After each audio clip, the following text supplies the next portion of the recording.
அன்புக்குரிய சகோதரர்களே, கடந்த 2 வாரங்களுக்கு முன்பாக திண்டுக்கல் மாவட்டத்தில் நடந்த ஒரு சம்பவம். திண்டுக்கல் மாவட்டம் விருவீடு ஊராட்சி மேலச்சனாம்பட்டி அப்படின்ற ஒரு ஏரியால கணேசன் என்பவர் அவருடைய மகளுக்கு காதணி விழா, காது குத்து விழா நடத்துறாங்க. அதுல விருந்து ஏற்பாடு செய்யப்படுகின்றது. அந்த விருந்துல அம்மையாண்டி என்ற ஒரு நபர் கலந்து கொண்டார். அந்த அம்மையாண்டி என்ற நபருக்கு விருந்து பரிமாறக்கூடிய கோதராஜ் என்பவர் என்ன பண்றாருன்னா, விருந்து பரிமாறிட்டு வரும் பொழுது இந்த அம்மையாண்டிக்கும் கோதராஜுக்கும் மத்தியில வாக்குவாதம் ஏற்படுது. என்னன்னா, அவருக்கு வச்ச சாப்பாட்டுல பீஸ் கம்மியா இருக்கு, கறித்துண்டு.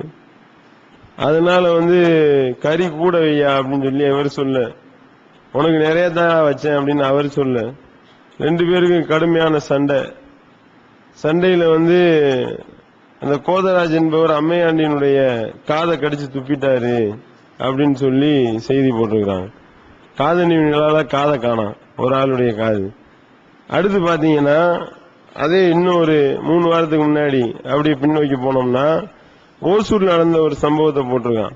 சாப்பாட்டில் கறி போதாததால் தகராறு, 10 பேர் கைது ஓசூர் அருகில அப்படின்னு போட்டு விருந்து பரிமாறி இருக்கிறாங்க. இதே பஞ்சாயத்து தான், இதே கறி பஞ்சாயத்து தான். அங்கேயும் 2 கோஷ்டி பூசலே வந்துருச்சு. இவன் அவன் அடிக்க, அவன் இவன் அடிக்க, இப்படி ஒரு செய்தி. குலோப் ஜாமுன் கொடுக்காததால் திருமண வரவேற்பு நிறுத்தம் அப்படின்னு போறாங்க. என்னடா அப்படின்னு பார்த்தா, பெரம்பூர் செம்பியத்துல சாப்பாடு பரிமாறிட்டு இருந்திருக்காங்க. எல்லாருக்கும் ஒவ்வொரு குலோப் ஜாமுன் எல்லாரும் கொடுத்துருக்காங்க. ஒருத்தர் ஒரு குலோப் ஜாமுன் சாப்பிட்டு இன்னொன்னு வை அப்படின்னு இருக்காரு. இன்னொன்னு வச்சிருக்கான், அதையும் தின்ட்டு இன்னொன்னு வை அப்படின்னு இருக்காரு. இன்னொன்னுலாம் தந்தா கட்டுப்படி ஆகாதியா அப்படின்னோனையும் இவன் அவன் அடிக்க, அவன் இவன் அடிக்க, 2 பேரும் விரிச்சு விட்டுருக்காங்க. பிரிச்சு விட்டு போய் கொஞ்ச நேரத்துல பார்த்தா ஒரு பெரிய கும்பலே குலோப்ஜாம் சட்டிக்கிட்டு எல்லாத்தையும் ஊட்டி உடைச்சு காலி பண்ணி போலீஸ்ல கேஸ் ஆகி அதுல கைது பண்ணாங்க. இப்படி தொடர்ச்சியா ஒரு 2 வாரத்துக்கு முன்னாடி கொலையே நடந்துச்சுன்னு போடுறான். எங்க அருப்புக்கோட்டையில ஒரு ஹோட்டல்ல போய் 2 பேர் அண்ணன் தம்பி 2 பேர் பார்சல் கேட்கிறாங்க. ராஜா சரவணன் 2 பேர் போய் பார்சல் கேட்கிறாங்க. கடுமையான கூட்ட நேரத்துல நம்ம ஹோட்டலுக்கு போய் நின்னா என்னென்ன தகராறுலாம் நடக்குது நம்ம பார்க்கதானே செய்யணும். எனக்கு கூடியா உனக்கு கூடியான்னு சொல்லிட்டு ஹோட்டல்ல உள்ளவனுக்கும் இவனுக்கும் சண்டை நடக்கும், வந்தவனுக்கும் இவங்களுக்குள்ள சண்டை நடக்கும். நான் தான் முதல்ல வந்தேன், நீ தான் முதல்ல வந்தேன்னு சொல்லிட்டு இப்படி பஞ்சாயத்துல சொக்கலிங்கம்ன்ற ஓனர் 65 வயசு ஆளு பார்சல் கொடுக்குறியா இல்லையா அப்படின்னு சொல்லி இவன் எகுற, சரின்னு பார்சலை கொடுக்க, பார்சல் இவ்வளவு நேரம் நிக்க வச்சல பணம் தர மாட்டேன்னு அவன் சொல்ல. அதனால ஹோட்டல் ஓனர் இவன் அடிக்க, அவங்க 2 பேரும் கத்தி எடுத்து உள்ள குத்தி, சுரேஷ் என்ற அந்த சொக்கலிங்கம் ஆள் ஸ்பாட் அவுட், சுரேஷ் சப்ளையரு உயிர் ஊசலாடி கொண்டிருக்கிறது அப்படின்னு போட்டு செய்தி போடுறாங்க. என்னன்னா, இந்த சாப்பாடு விஷயம் இருக்கு பாத்தீங்களா, சாப்பாடு விஷயத்துல கொடுக்க ஏதாவது தாமதம் ஆச்சு, ஏதாவது முன்ன பின்ன ஆச்சுன்னா ரணகலப்படுத்திடுறாங்க. இதுதான் நாட்டு நடப்பு. என்னன்னா, அது அதுல பொறுமையை மேற்கொள்ள முடியல. சாப்பிடவே நம்மளே ஒரு சாப்பிட போனத சாப்பாடு இல்லைன்னு சொன்னா சுருன்னு எகிருது. என்னடா இது இந்த மாதிரி அநியாயம் பண்ணிட்டு இருக்கிறாங்க. கொஞ்சம் சாப்பாடு வர லேட் ஆனாலே இங்கே பஞ்சாயத்து ஆகுதா இல்லையா? 9 மணிக்கு வர வேண்டிய சாப்பாடு 9:15 வர காணாம், 10 போன் வருது. காரணம் என்னன்னா, இந்த ஒரு விஷயத்துல அதை சகித்து கொள்ளக்கூடிய ஒரு நிலை என்பது எல்லாருக்கும் வராது. இந்த சாப்பாடுல எனக்கு லெக் பீஸ் இல்ல, கறி இல்ல, கறி துண்டு இல்லைன்னாலே கொலை நடக்கக்கூடிய அளவுக்கு பிரச்சனை போகுது. அப்படின்னா இதுல பொறுமையை கையாளக்கூடிய ஒரு நிலை நமக்கு ரொம்ப வேணும். பல பேரை பார்ப்போங்க, குடும்பத்துல பஞ்சாயத்தா இருக்கும், 15 வருஷம் சண்டை, 20 வருஷ பகைன்னு வாங்க. 20 வருஷ பகையா அப்படின்னு கொலைகளை பண்ணிட்டாரா அப்படின்னு கேட்டா, இந்த 20 வருஷத்துக்கு முன்னாடி அவங்க அப்பா கல்யாணம் நடந்திருக்கு. அந்த கல்யாணத்துல அவருக்கு லெக் பீஸ் சரியா வைக்கலையா, அதனால பஞ்சாயத்து தான் அதனால 20 வருஷமா பேசாம இருக்கீங்க. ஆமா, அந்த பஞ்சாயத்து முத்திருச்சுல அப்படின்னு சொல்லக்கூடிய நிலையை பார்க்கிறோம். இப்படி விருந்து பரிமாற்றத்துல எனக்கு லெக் பீஸ் வைக்கல, எனக்கு ஈரல் துண்டு வைக்கலன்னு சொல்லி தடைப்பட்ட திருமணங்கள்லாம் இருக்கின்றன. பாக்குறோமா இல்லையா? அதுங்க எடுத்து லிஸ்ட் போட்டோம்னா அது எக்கச்சக்கமா ஓடும். அப்படின்னும் பொழுது இந்த விஷயத்துல முதல்ல இந்த படைக்கு முந்து பன்றிக்கு பின்னுலாம் இதனாலதான் எழுதி வச்சிருக்கிறான். அவன் இந்த சாப்பாடு விஷயத்துல மனிதன் ஒரு பொறுமை இழக்கக்கூடிய ஒரு நிலை இருக்கின்றது. ஆனா நபிகள் நாயகம் ஸல்லல்லாஹு அலைஹி வஸல்லம் அவர்கள் அனைத்து விஷயங்களுக்கும் முன்மாதிரியாக திகழக்கூடிய அல்லாஹ் சொல்லி காட்டுகின்றானே, இன்னக லஅலா ஹுலுகின் அலீம், நீர் மகத்தான நற்குணத்தில் இருக்கிறீர் என்று அல்லாஹ் போற்றி புகழ்கின்றானே, அல்லாஹ்வே சர்டிபிகேட் கொடுக்கின்றானே. அந்த அல்லாஹ்வுடைய தூதர் அவர்கள் இந்த விஷயத்துல நமக்கு எப்படிப்பட்ட ஒரு அழகான முன்மாதிரியாக திகழ்ந்தார்கள் என்பதை ஹதீஸ்கள்ல பார்க்கிறோம். அல்லாஹ் சொன்னானே இந்த ஒரு சர்டிபிகேட், நீர் மகத்தான நற்குணத்தில் இருக்கின்றீர். அந்த அல்லாஹ்வுடைய அந்த வேத வரிகளை உண்மைப்படுத்தக்கூடிய விதத்தில் அவர்களுடைய வாழ்க்கை அமைந்திருக்கிறத நம்ம பார்க்கிறோம். ஹதீஸ்கள்ல வருது. காலையில சுபு தொழுதுட்டு வீட்டுக்கு போவாங்க. வீட்டுக்கு போய் ஹல் இந்தக்கும் செய்வும், உங்களை ஏதாவது வீட்டுல ஏதாவது வச்சிருக்கீங்களா சாப்பிட அப்படின்னு கேட்பாங்க. யார சூழல்ல தண்ணியை தவிர வேற ஒன்றும் கிடையாது. அங்கிருந்து பதில் வரும். அப்பனா நான் இன்னைக்கு நான் நோன்பு வச்சுக்கிறேன் அப்படி சொல்ல முடியுமா? ரசூல் ஸல்லல்லாஹு அலைஹி வஸல்லத்துக்கு பசி, அதனால சாப்பிடாம நான் இன்னைக்கு நோன்பு வைக்கிறேன்னு சொல்லுவாங்க. இங்க நமக்கு என்னன்னா நம்ம காலை சாப்பாடு சாப்பிடாம அவாய்ட் பண்ணுவோம். காரணம் என்ன? நேற்று சாப்பிட்ட பிரியாணி செமிக்காம குளிச்சப்பமா வந்துகிட்டு இருக்கு. அதனால இன்னைக்கு காலை சாப்பாடு எனக்கு வேணாம், கொஞ்சம் காலையில ஃப்ரீ விட்டாதான் மதியம் நல்லா கட்ட முடியும் அப்படின்னு சொல்லிதான் நம்மளுடைய நிலைமை. ஆனா நபிகள் நாயகம் ஸல்லல்லாஹு அலைஹி வஸல்லம் என்ன செய்யறாங்க? போய் கேட்பாங்களாம், சாப்பாடு இல்லைங்க ஒன்னும் இல்ல என்ற பதில் வரும். அப்பனா நான் இன்னைக்கு நோன்பு வைத்துக் கொள்கிறேன். பழக்கப்படுத்தணும். இப்படி நாம பழக்கப்படுத்திக்கிட்டோம்னு வைங்க, நம்மளுடைய பிள்ளைகளை அந்த மாதிரி உருவாக்கணும்.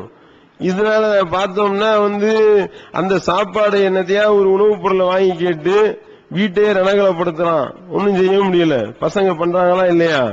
அப்படின்னு அந்த மாதிரி நம்ம உருவாக்க வேண்டும். நபிகள் நாயகம் ஸல்லல்லாஹு அலைஹி வஸல்லம் அவர்களுடைய வாழ்க்கையில் நடந்த ஒரு ஆச்சரியமான ஒரு சம்பவம், முஸ்லீம்ல வரக்கூடிய அந்த செய்தி பார்க்கிறோம். இப்படியா இருந்தார்கள். அதாவது அல்லாஹ் சொல்லி காட்டானா இல்லையா? நல்லடியார்களுடைய பண்புகளை பற்றி அல்லாஹ் பேசும் பொழுது, வானங்கள் மற்றும் பூமியினுடைய பரப்பளவு கொண்ட அந்த சுவனத்தின் பக்கம் நீங்கள் விரையுங்கள் அப்படின்னு அல்லாஹ் சொல்லிவிட்டு, இத்தத்தில் முத்தகீன், இறையச்சமுடையவர்களுக்காக அது ஏற்பாடு செய்யப்பட்டிருக்கின்றது. அவர்கள் எப்படிப்பட்டவர்கள் என்றால், அல்லதீன யுன்ஃபிகூன வஸ்ஸர்ராஇ வவ்வர்ரா, அவர்கள் செல்வத்திலும் வறுமையான நிலையிலும் அல்லாஹ்வுடைய பாதையில் வாரி வழங்குவார்கள். வகாலிமீனல் ஐல், அவர்கள் கோவத்தை வென்று முழுங்கி விடுவார்கள் அப்படின்ற அல்லாஹ். கோவத்தை வென்று முழுங்குறதுனா அப்படி ஜுவ்வுன்னு ஏறும், அப்படியே அடக்கணும். அந்த மாதிரியான பண்புள்ளவர்கள் தான் இறையச்சவாதிகள். அல்லாஹ் தன்னுடைய திருமறையில சொல்லி காட்டுறான், வகாலிமீனல் ஐல், அப்படியே முழுங்கிடுவாங்க அப்படின்னா. எப்படி ரசூல் ஸல்லல்லாஹு அலைஹி வஸல்லம் இந்த மாதிரியான விஷயங்களை கை கொண்டார்கள். சாப்பாடு கிடைக்கல, ஏதாவது ஒரு கோபம் அப்படின்னா பாக்குற ஆளை கடிச்சு முழுங்குற மாதிரி பார்ப்பாங்க. பார்வை அப்படி இருக்கும். பார்க்கக்கூடிய பார்வை இருக்கு பாத்தீங்களா? ஏதாவது எவன் மேலேயாவது ஒரு கோபம் இருந்துச்சுன்னா அந்த பார்வையிலே தின்றுவீங்க போலப்பா. அந்த மாதிரி பாக்குறீங்களே, இப்படி பாக்குறீங்களே. இங்க தின்ன வேண்டியது எதுனா கோபத்தை வென்று முழுங்கிடணும். அப்ப கோபம் இல்லாமல் போய்விடும் என்று அல்லாஹ் அதை விட அப்படி இலக்கிய ரீதியாக அல்லாஹ் சொல்லி காட்டுகின்றான். கோபத்தை அடக்கிறது. ரசூல் ஸல்லல்லாஹு அலைஹி வஸல்லம் அவர்கள் வாழ்க்கையில் நடந்த சம்பவம் முஸ்லீம்ல 4177வது செய்தியாக பதிவு செய்யப்பட்டிருக்கிறது. பார்க்கணும் எப்படிப்பட்ட ஒரு மகத்தான ஒரு உயர்ந்த நற்குணத்தில் அல்லாஹ்வுடைய தூதர் இருந்தார்கள் என்பதற்கு சான்று பெறக்கூடிய சம்பவம். ரசூல் ஸல்லல்லாஹு அலைஹி வஸல்லம் காலத்துல மிக்தாத் ரலியல்லாஹு அன்ஹு என்ற சஹாபி அறிவிக்கக்கூடிய செய்தி, நானும் என்னுடைய தோழர்கள் இன்னும் 2 பேரும் கடுமையான பசியில இருந்தோம். போய் சஹாபாக்கள் மற்ற கேட்டு பார்த்தோம், ஒன்னும் கிடைக்கிற மாதிரி தெரியல. நபிகள் நாயகம் ஸல்லல்லாஹு அலைஹி வஸல்லம் அவரிடத்துல நாங்கள் வந்தோம். அவர்கள் எங்களை அவர்களுடைய விருந்தினர்களாக நான் வாங்க, நான் உங்களுக்கு விருந்து தர்றேன் என்று சொல்லி அழைத்து சென்றார்கள். அத்தகைய வறிய நிலையில இப்படி விருந்து கொடுக்கிறதே பெரிய விஷயம். அத்தகைய வறிய நிலையில் ரசூல் ஸல்லல்லாஹு அலைஹி வஸல்லம் அவர்கள் எங்களை அழைத்து சென்றார்கள். எவ்வளவு பெருமையா சொல்றாங்க. சாப்பாட்டுக்கு வழி இல்லாத நேரத்தில் அடுத்த ஆள விருந்தாளியா கூட்டு போவோமா? அதுவே எவ்வளவு பெரிய பெருந்தன்மை. கூட்டிட்டு போறாங்க. கூட்டிட்டு போனா ரசூல் ஸல்லல்லாஹு அலைஹி வஸல்லம் வீட்டுல என்ன நிலைமை தெரியுமா தெரியாதா? அவங்களுடைய மனைவிமார்கள் அறிவிக்கிறாங்கல்ல, 3 மாதங்கள் பார்த்திருப்போம். 3 மாதமாயும் முதல் பிறை, அடுத்த பிறை, அதுக்கு அடுத்த பிறை, 3 பிறை பார்த்திருப்போம். 3 பிறை பார்த்தும் வீட்டில் அடுப்பு எரிந்திருக்காது, அடுப்பு பத்த வைக்கப்பட்டிருக்காது.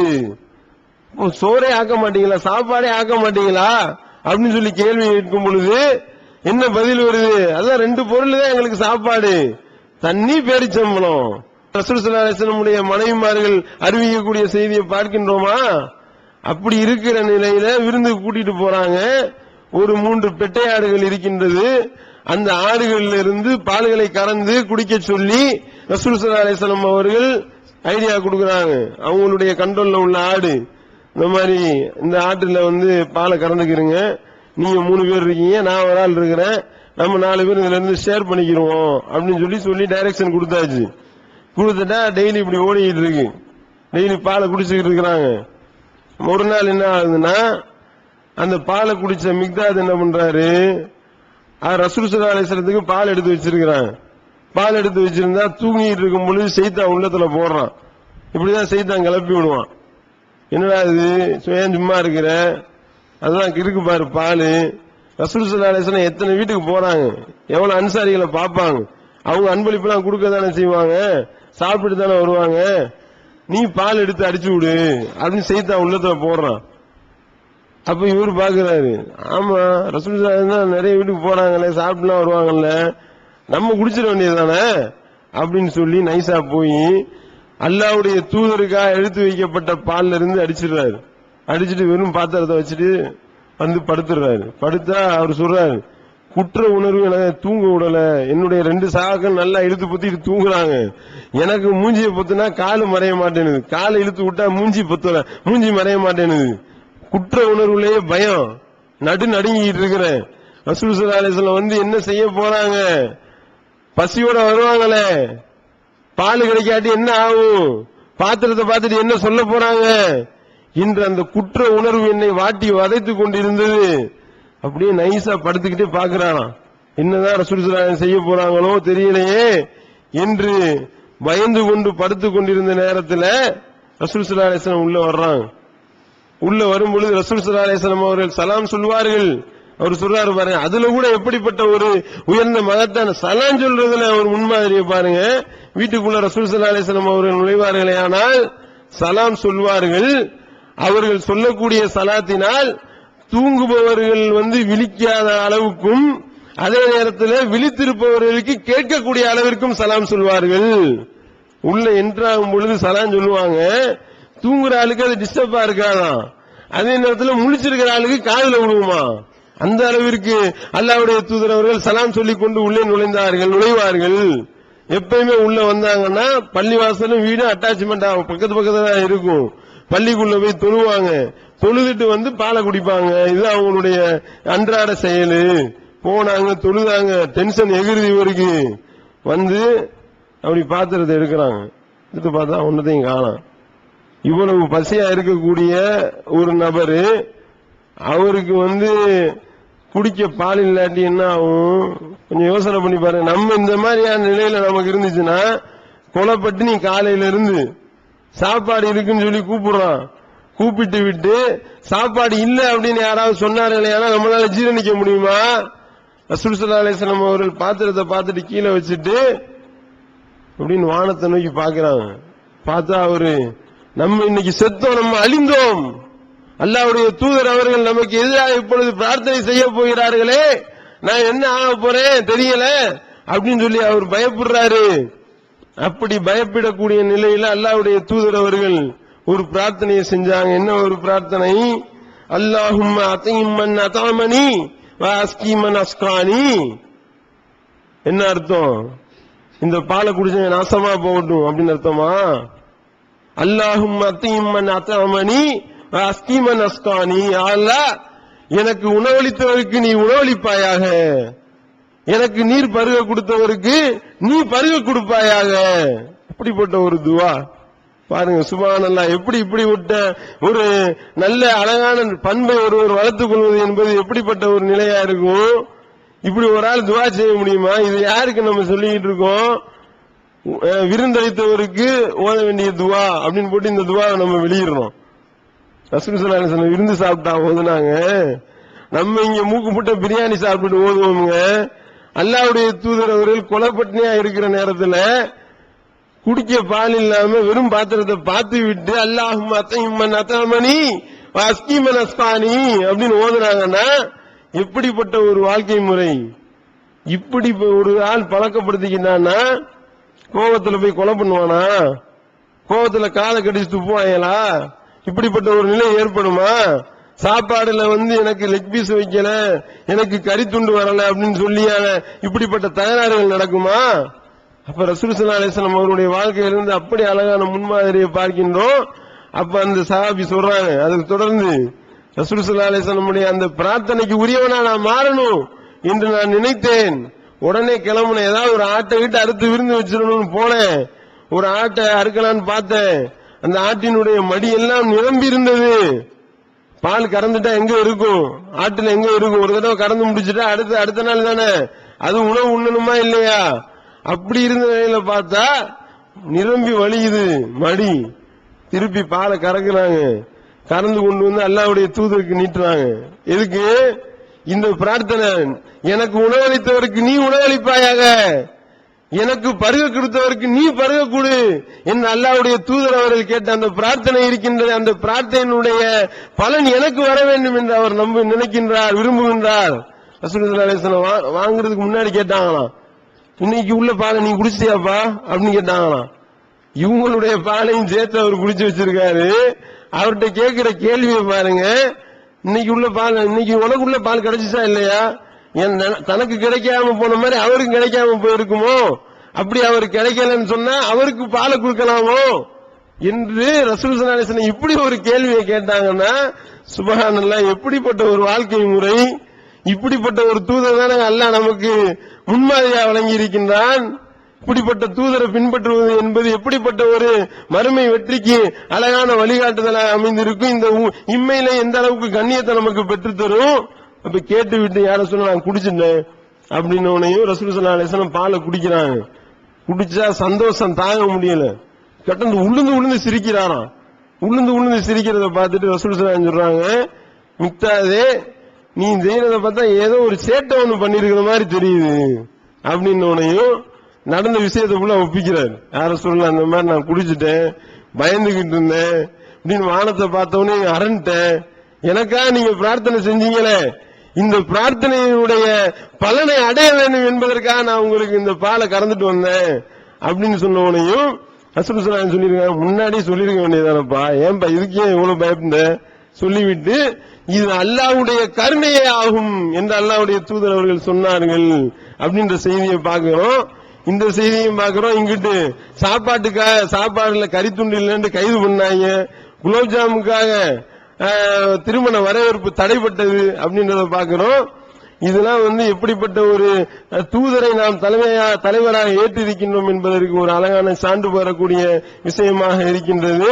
அத்தகைய தூதரை நம்முடைய வாழ்க்கையினுடைய ஒவ்வொரு அங்க அசைவிலும் நாம் பின்பற்றி மறுமையில் மகத்தான வெற்றி பெறக்கூடிய நன்மக்களாக வல்ல இறைவன் நம் அனைவரையும் ஆக்க வேண்டும் என்று பிரார்த்தித்து நிறைவு செய்கின்றேன். வாயிதமான அல்ஹம்துலில்லாஹி ரப்பில் ஆலமீன்.